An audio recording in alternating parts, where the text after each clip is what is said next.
Kingdom of the Planet of the Apes is a 2024 science fiction action film directed by Wes Ball, which is the latest entry in the Planet of the Apes franchise. Still, in my mind, one of the most interesting ongoing series of films out there, as it deals with a bunch of talking monkeys and has evolved, no pun intended, from one of the most influential and well-paced science fiction films of all time to a series with some pretty goofy sequels, a nearly forgotten, soulless remake, and a continuation trilogy that wholeheartedly revived the entire franchise. Rupert Wyatt's Rise of the Planet of the Apes and Matt Reeves' Dawn of the Planet of the Apes and War for the Planet of the Apes proved you can make a moving and powerful trilogy that fits in all the genre tropes while dealing with a franchise that takes its seemingly silly premise of talking monkeys finding their place in the world very seriously. In fact, the recent trilogy was so good, a lot of people thought that nothing would top it.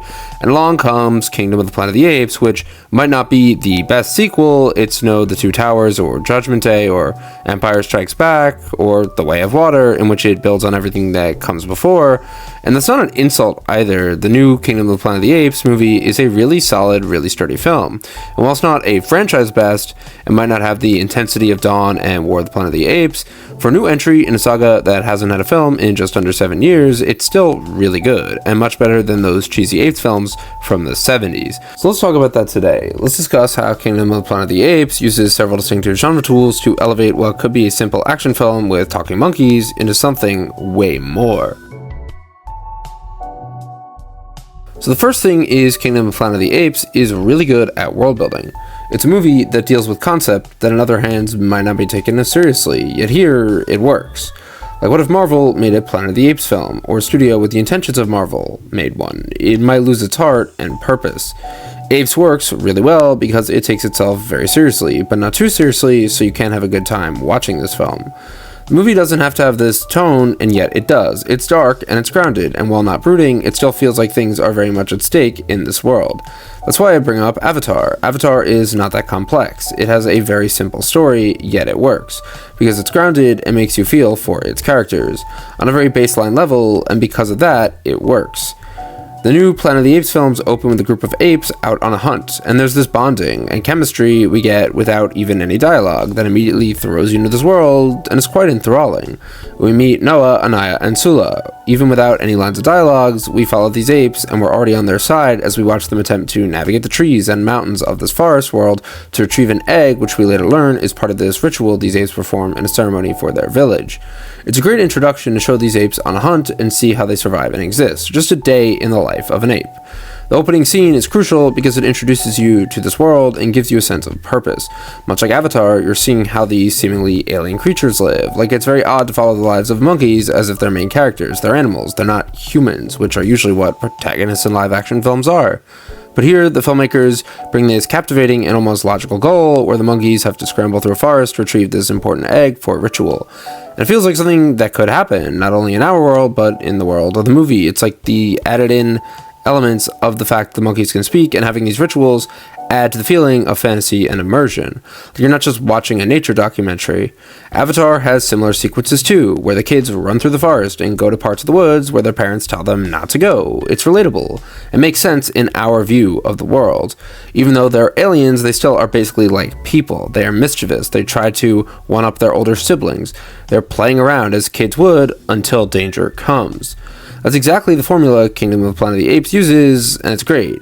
It creates an effective and almost relatable atmosphere. After the initial hunt as well, we get back to the village where we see, like Avatar, how these apes live. There's no extended scenes of exposition. We see the little ape kids who are being taught outside, almost like a school, waiting for the hunters to return. We see the fortresses and towers the apes have built. Even without tons of dialogue, we still see how they've evolved. And there's a sense of immersion and fantasy here. This is what the apes built, and this is what this world looks like. Aside from that, we also get some pretty basic character development that's still quite effective. We meet our main character, Noah, and his father, who's the master of eagles. He basically keeps all these eagles and trains them. And like any other movie with a good father-son story, there's this empathetic quality here. Noah's father wants his son to be able to train the eagles one day, where he'll sing a song and lead the eagles to follow them. But Noah hasn't mastered his singing voice yet, so the eagles don't come. There's this bit of empathy here too, as they don't want to take all the eagles' eggs, only one, as Noah has been taught. You get this vibe these apes are very understanding of culture and ritual and respect nature as they would like to be respected themselves. Adding in this father and son dynamic is pretty essential to the film. It fuels Noah's character and makes you understand him even more. See, Noah's a very empathetic individual from the beginning, and his character arc is one of the key reasons this film works so well. By initially rooting the film through his POV and seeing how he wants to be like his father, but is also gentle and kind and wary of the rules, also building his friendship with these other apes, you get this timeless and almost fail-safe dynamic that always works. If you want to build a great story, give your character a goal, give them motivation, give them a purpose they want to serve, and a struggle to do that. If you do that, more people will not only like your film, but care about your main characters and feel like it's not just a movie about apes, but a movie where the apes can stand in for them and they can relate to that. People see cowboy movies and superhero movies because they like to see themselves as the heroes saving the day. It's the same thing here. If you build a protagonist and a world that's not too far removed from your own, it will make the chances of people investing in your film and caring about the world even greater. Another reason Kingdom of the Planet of the Apes will work so well is, like I mentioned previously, it has the simple world building of Avatar, but does a lot with that makes Kingdom of the Planet of the Apes feel very distinctive. Avatar: The Way of Water is a 3-hour film, but it's never really boring, because it's always evolving and changing and keeping the audience invested. See, nowadays, a lot of people don't want to see a 3-hour movie in the theater, or even at home. Sure, they'll binge watch 10 hours of a Netflix show from their bed, but when it comes down to sitting for 3 hours with one story, that's almost guaranteed not to change. Many people now don't want to watch that. They like shows with a premise. Each episode will begin and end differently. There's almost a sense of wanting to continue a story. It's very hard for the modern general audience to get involved in a long movie, let alone a 2.5-hour movie about talking apes.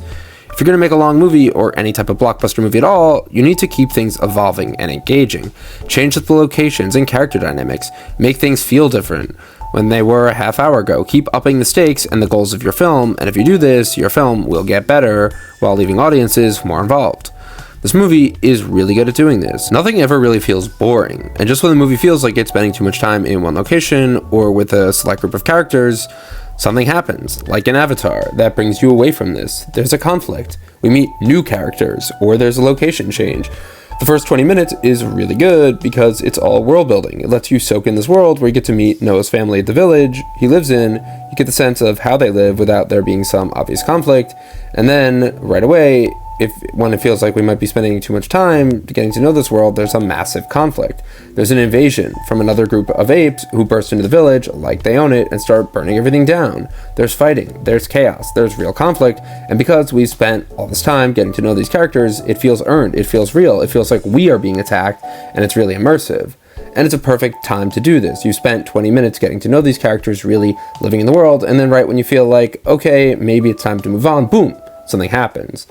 And after this initial attack sequence, the stakes of the movie have changed.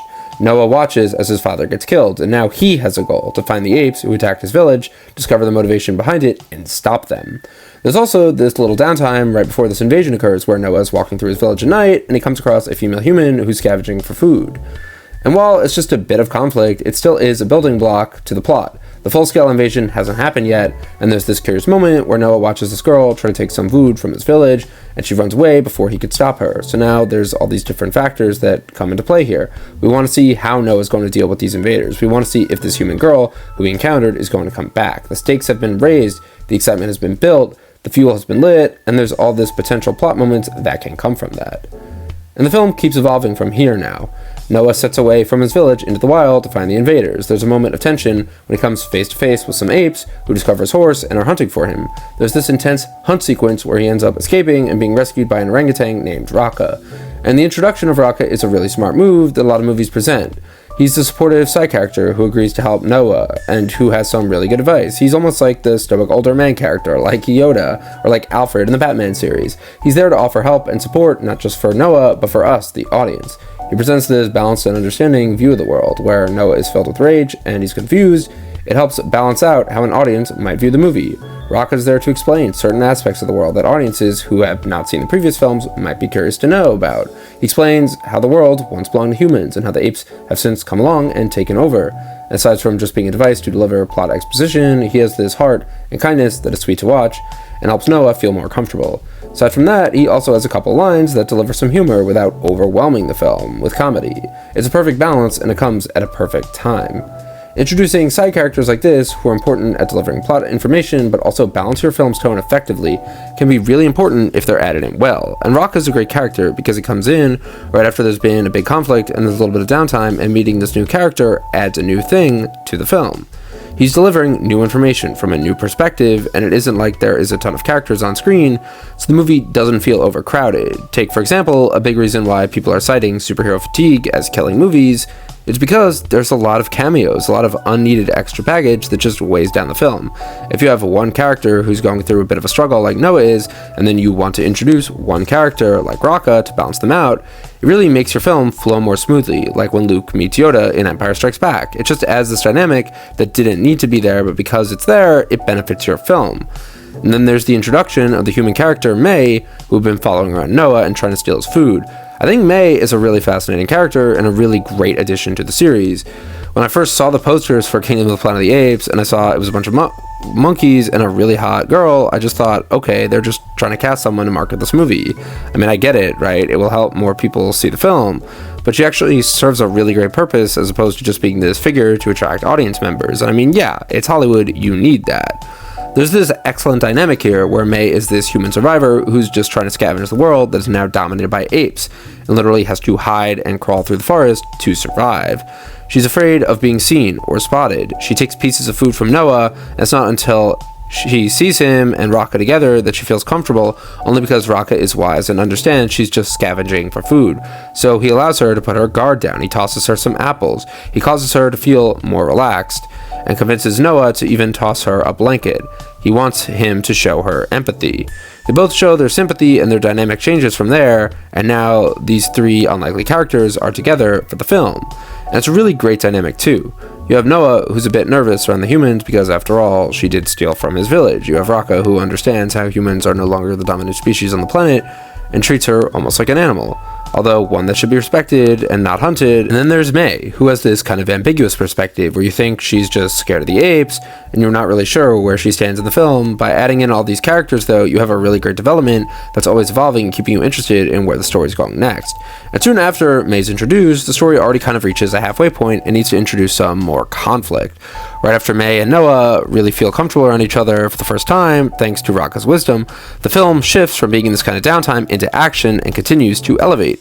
The apes from the beginning of the movie are leading a hunt to find Noah and confront him and May and Rocca in this large field, and there's this really cool action sequence here where we finally see May choosing to trust Noah, where one of the giant gorillas is riding towards her on a horse, but she chooses to be picked up by Noah, which shows not only how she trusts him, but she also calls out his name. And until this point, humans haven't spoken a word, let alone have been on screen, so it really leaves an impact when it happens.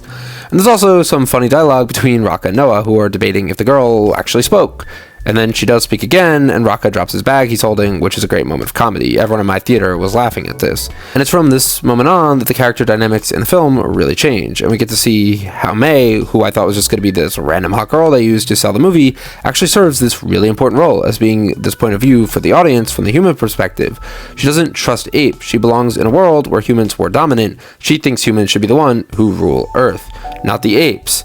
But there's clearly this newfound conflict since Noah saved her. She doesn't want to turn her back on her beliefs, but now there's this conflict because she's clearly been shown sympathy by these two apes, and she's riding with them, and then gets attacked by this other tribe, and now she's with them. It adds this tension, who she can trust, and who the audience can believe is right. Changing up the character dynamics is a really important plot point, and where the film evolves sequence by sequence and is constantly changing things up, it's very important to add these character dynamics. Like I mentioned, having Rocca be introduced and change up Noah's perspective is really important, and then adding May in to change up both of their perspectives adds a lot to the film. It's a lot more deep and complex than just having a simple action premise where things go boom and shit happens. Now you have a reason and motivation behind each main character. Rocca, who thinks he understands the ape-dominated world and accepts it. He's pro-ape. Noah, who's learning to understand but is not sure what he accepts, is conflicted. And May, who has a clear stance that humans are the stronger dominant beings, but she's possibly malleable to change, she's anti-ape, but you know that there's some difference and some conflict coming in. All these conflicts and all these perspectives coming together in a film as it enters its extended third act is really entertaining to watch. You're evolving your set pieces and action, but you're also evolving character dynamics and how the plot perspective is viewed, so it's not so one-sided or one-dimensional. By incorporating these different characters and giving them very clear ideas and distinct traits, you're pushing the film to new heights and beyond. Another key reason Kingdom of the Planet of the Apes is so successful is that it's a very simple premise, and this is similar to what I said about the film kind of being like Avatar, but there's also more to this. A lot of movies get so bogged down with characters. Like I mentioned, there's the cameo fatigue. In superhero movies, you don't really get a sense of what is grounded. This film is a major blockbuster that's based on a very popular franchise. A team of screenwriters, Rick Jaffa and Amanda Silver, who also worked on the Avatar films, were hired to create a story that suits the world of Planet of the Apes. It's a pretty bold task. You have to come up with an idea that's different from the ideas that have already been established, where there's already nearly 10 movies in a franchise that's been around since the 60s. You need to create something different, something that stands out, but also isn't too far removed from what audiences are expecting. And Kingdom of the Planet of the Apes finds a perfect balance. It's really not too epic, not too grand scale, yet it feels very bold, very distinctive, and very powerful. By that, I mean watching Kingdom of the Planet of the Apes, I did get the feeling that this movie could be somewhat bigger. The final battle is kind of closed off and kind of one-sided. The entire third act is mostly set in one location and revolves around this MacGuffin idea of opening a vault, which is pretty interesting, although it doesn't involve too many moving parts. There aren't too many characters on the hero side and on the villain side, yet this film still works, and I'm going to explain why. As we get into the third act, after we've introduced May, Raka, and Noah and their newfound dynamic, they're proceeding on their journey where they come into conflict while trying to cross a bridge. This evil gorilla clan who invaded Noah's village comes to stop them, and in a brutal move, they kill Raka as he saves May from drowning on this bridge. And this happens right in the middle of the movie, and it's a really good, powerful piece to show this emotional scene. We get to see how the apes have grown sympathetic towards humans, how Raka has the decency to not let May die. He sacrifices his life for hers, and it deeply affects Noah, and this is one of the last shots before we enter the third act, Noah crying, watching Raka die, and it's just really powerful. We even see May getting a little emotional because this ape, who she believed, was evil, in May's mind, all apes are kind of the ones who need to be silenced again, she feels some sympathy towards him, and it's just a really powerful piece. It isn't just some random death, there's clearly some thought behind it. If you can make a reason to kill one of these main characters and kind of build that up and have it happen right in the middle, you're adding emotion to your film. It really is effective and shows just how much you can work with a character's death. You don't just randomly kill off a character, you need to show that emotional impact, and this film really does that. It also amplifies the bond between May and Noah. Raka died, so May can live. And even though Noah may have opposing goals, they're both aware of this, and it fuels the tension between them. And the movie continues to progress as the next scene takes us into the third act. The evil gorilla clan bring Noah and May to their kingdom by the sea. And this is probably the greatest piece in the whole movie. It's a giant kingdom of apes who live on an abandoned seawall, lined by washed-up container ships, barrier walls built out of timber, all resting atop this giant mysterious vault situated right on the beach. And this is where we meet the movie's main villain, Proximus Caesar, who's a really great character and voiced by Kevin Durand. He's the very charismatic evil ape who wears a crown and, kind of like Scar King from Godzilla x Kong, has gathered this entire kingdom of ugly-looking starving apes and tries to convince them he's a great leader like their king. He leads these sermons by the water. He makes a show of an entrance. He engages in these ritualistic pulling of the vault where, using all these bags of gunpowders and scores of emaciated apes, he tries to pull down this metal door, which clearly isn't budging, and this is where the movie really started peaking to me. It's where I got the sense that the filmmakers were really making a serious movie. Yeah, it's an action blockbuster, yeah, it can be enjoyable to all audiences, but it really felt deep and rooted in this very serious, almost metaphorical style to me. It was here I was reminded of the 1968 Planet of the Apes movie, where the apes are in charge, where they are taking the world back from humans. You don't even need to get all these over-the-top villainous actions by Proximus Caesar to know where he stands. In his eyes, he's a hero. In his eyes, he's doing the right thing. And he's not overly evil, too. The movie portrays him as just a pretty standard bad guy, and I didn't mind that. He allows these apes to get killed and badly injured trying to pull open his vault. He doesn't care about them. All he cares about is this is his vault, and he wants to open it. He cares about what's in the vault. And we see in just a couple shots how these apes are kind of treated pretty poorly. They're distributed barely a morsel of food in order to survive. He doesn't take care of his kingdom as a good king should. He sits up in a giant throne room, letting a human scholar, played by William H. Macy, read poetry to him. and there's this one ape servant who accidentally knocks over a bowl of his food, and you can tell just by the look on the ape's face that they're really terrified of him. And this is really all you need. You don't need these insanely evil actions. You don't need so many over-the-top moments. Proximus Caesar still has this really entertaining and bravo charisma from the way he leads this sermon by the water and the way he gets so excited when trying to pull up his vault. He's a really engaging villain. You don't need to be too over the top to do this. In a way, he kind of reminded me of Miles Quaritch from Avatar 2. Yeah, those kind of cliche villainous traits are there. He doesn't really like humans, and we don't go into too much depth. It's not like there's this particular backstory why Proximus Caesar hates humans. We just understand that he's evolving in this world where there are no more humans, and he's trying to be king. He's trying to unlock this vault of secrets, which we later learn is a giant military base filled with weapons, tanks, and ammunition, which Proximus Caesar describes as the key to instant evolution. He wants to destroy the last remaining humans and the only species remaining on the planet. But you really don't see so much backstory, but you understand in this world what we've grown through, where he's coming from. We even understand through May's character that humans destroyed the world, and now apes are coming back on top. We understand through Noah, who doesn't want to be silent, as he learns apes once were. But he still understands it's wrong to hunt humans, and we have Proximus Caesar, who's the opposing view, who sees this world as a kingdom, something to conquer, who couldn't care less about the humans, and it's the conflict through Noah, who we've grown with through the first hour of the movie. We can see the alternate side to Proximus Caesar's rule. And yeah, how although Proximus Caesar might view himself as a hero, he's really not. Kingdom of the Planet of the Apes really could have been so much more complex, but I'm glad it wasn't. It just presents this really simple idea that's been present since the first Planet of the Apes movie, in which humans crash land on an abandoned planet ruled by apes, which we later find out in one of the greatest plot twists ever created on film, that the planet is actually Earth, an Earth that has been destroyed and abandoned by humans because of nuclear war, and that apes have rised up in the process and taken it as their own. And this is a movie that's coming out so many years after the original, decades later, yet it's still adding onto that film and adding something more. And that's a really great thing. The film leans deeper into the idea that humans let something decay, and two sides are trying to make a world out of this in which humans initially destroyed themselves. You have Noah and his clan, who are living peacefully by themselves, and then Proximus's clan, who are just as bad as some of the worst humans, and doesn't need to present these ideas in such an over-the-top way in order to convey them. Proximus Caesar is abducting innocent apes who just want to live by themselves, and trying to build his kingdom, trying to build his totalitarian society. I also like how Proximus isn't just straight up evil, he has a belief system, and he tries to convince Noah to join him. This has been done in many movies before, but since we have the human perspectives of May and William H. Macy's scholar character, we get to see how humans are treated as almost pets, and through Noah's eyes, how he learns to kind of view them as something differently entirely. My point is, you don't really need to have something so big, or grand scale, or epic, or just crazy action in order to have a film like this. The movie's final battle is set inside of the vault, where May breaks in along with the help of Noah and his friends to recover a flash drive to help human survivors communicate while they destroy the weapons for the apes to use. It really is pretty simple and yet pretty effective, and the ending reveal that May, this entire time, has had a plan to bring human survivors together once again is honestly pretty powerful. And while it may not be some insane plot twist, it still is immensely impactful, and that's the idea that when people, or apes, or anyone is put down in silence, there are the few who will still band together and rise up. They won't be silenced. As Noah says, he also won't let apes be silenced, and May also doesn't want to let humans go extinct.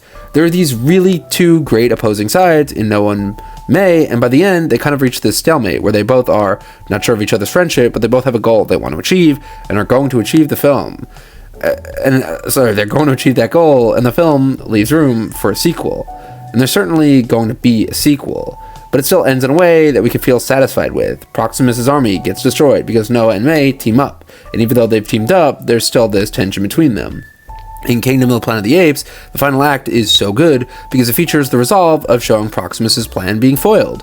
You get this great tribute to the original film, with the apes discovering human remnants, like a doll, like a model solar system, and discovering, through a children's storybooks, how apes used to be silent, which really fuels Noah's determination to not be silent. I really loved the ending of this film where they break into this vault and you discover it's actually a military base. There's just this really cool resolve here because throughout the film, you've been in the apes world. You've seen how the apes have grown, how the apes have evolved and taken over the planet from the humans, but here you see this giant artifact of something that used to be human, a military bunker. You see May kind of realizing this, where she is discovering all these things, where she gets the flash drive that she's been seeking the whole movie. And you didn't know that. It's a really great reveal because the movie movie shows you that she's taking this flash drive, and then at the very end, you see she had a plan. She wants the humans to survive. She's not just some random survivor scavenging for scraps. No, she has a plan, and she and Noah are both leaders of their own causes. It's really just a powerful thing, and you don't need some grand scale battle to do that. You can have this kind of small close-off action in this flooding military base, and it's still very powerful.